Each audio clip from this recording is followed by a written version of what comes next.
રાજકોટ જિલ્લાના ઉપલેટામાં આવેલ સોમનાથ મહાદેવ મંદિર ખાતે શ્રાવણ માસના બીજા સોમવારે મહાઆરતી યોજવામાં આવી હતી। શ્રાવણ મહિનો એટલે મહાદેવજીનો પ્રિય મહિનો। આ મહિનામાં બીજા સોમવારે મંદિરોમાં સવારથી જ શિવ મંદિરોમાં ભાવિ ભક્તોએ હર હર મહાદેવના નાદ ગુંજ્યા હતા અને મહાદેવજીને ફૂલો અને બીલીપત્રથી શણગારવામાં આવે છે તેમજ પૂજા અર્ચના કરવામાં આવી હતી। આ મંદિર આશરે 300 વર્ષ જૂનું છે અને આ મંદિરમાં દર સોમવારે અલગ અલગ શણગાર કરવામાં આવે છે, મહાઆરતી કરવામાં આવે છે। ત્યારે શ્રાવણ મહિનાના બીજા સોમવારે મહાઆરતી કરવામાં આવી હતી અને શિવ ભક્તોએ મોટી સંખ્યામાં મહાઆરતીનો લાભ લીધો હતો।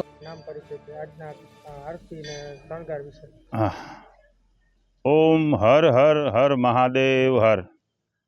મારું નામ યોગેશ નવનીતરાય પંડ્યા, ઉપલેટા। આજે અમે સોમનાથ મહાદેવના પટાંગણની અંદર ભેગા થયા છીએ।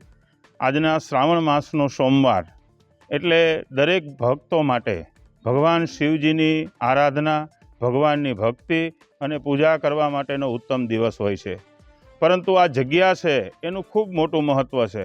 300 વર્ષની આશરે પૂજા આ શિવાલયની થાય છે, જેમાં અમારી પણ અનેક પેઢીઓ અને સુખદેવ બાપુનો પરિવાર એટલે નિલેશ બાપુ, મહંત શ્રી વિવેક બાપુ અને એનો પરિવાર બધા જ લોકો તન, મન અને ધનથી ભોળાનાથની પૂજા કરવા માટે એકઠા થાય છે અને દરેક ભક્તો સાથે ઊભેલા જે કોઈ ભાવિકો છે એ કોઈ પણ પ્રકારના જ્ઞાતિ જાતિના કોઈ ભેદભાવ વગર ભગવાન ભોળાનાથની સેવા કરવા માટે પોતાના ઘરબાર, વ્યવસાય અને વેપાર મૂકી અને અહીંયા કાયમને માટે સોમનાથ મહાદેવની પૂજા કરે।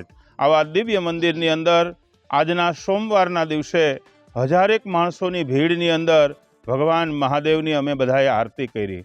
ભગવાનનું સ્વરૂપ એટલું બધું દિવ્યમાન હતું કે સાક્ષાત ઉજ્જૈનથી મહાકાલ ભગવાન અમને અહીંયા દર્શન દેવા આવ્યા હોય એવો બધા જને ભાવ થયો અને દરેક લોકો ભગવાનની એક ઊંડી છાપ અને ભક્તિ લઈ અને હસતા હસતા આ જગ્યાએથી પોતાના ઘર તરફ સ્મરણો સાથે લઈ અને જાય છે।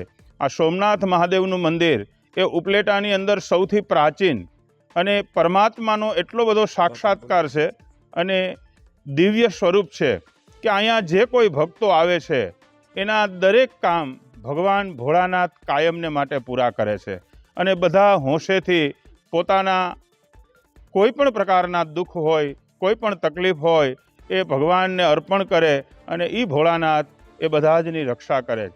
અહીંયા આવેલા દરેક ભક્તો અને ખાસ કરીને સેવકો, એમાં પટેલ સમાજના ભાઈઓ છે, દરબાર સમાજના ભાઈઓ છે, બ્રાહ્મણ સમાજની અંદર અહીંના શુક્લજી સહિત બધા જ લોકો કોઈ પણ પ્રકારની ભગવાન પ્રત્યેની આસ્થા જે છે એને એક કરી અને સાથે રહી અને ભગવાનનું ભજન કરે છે।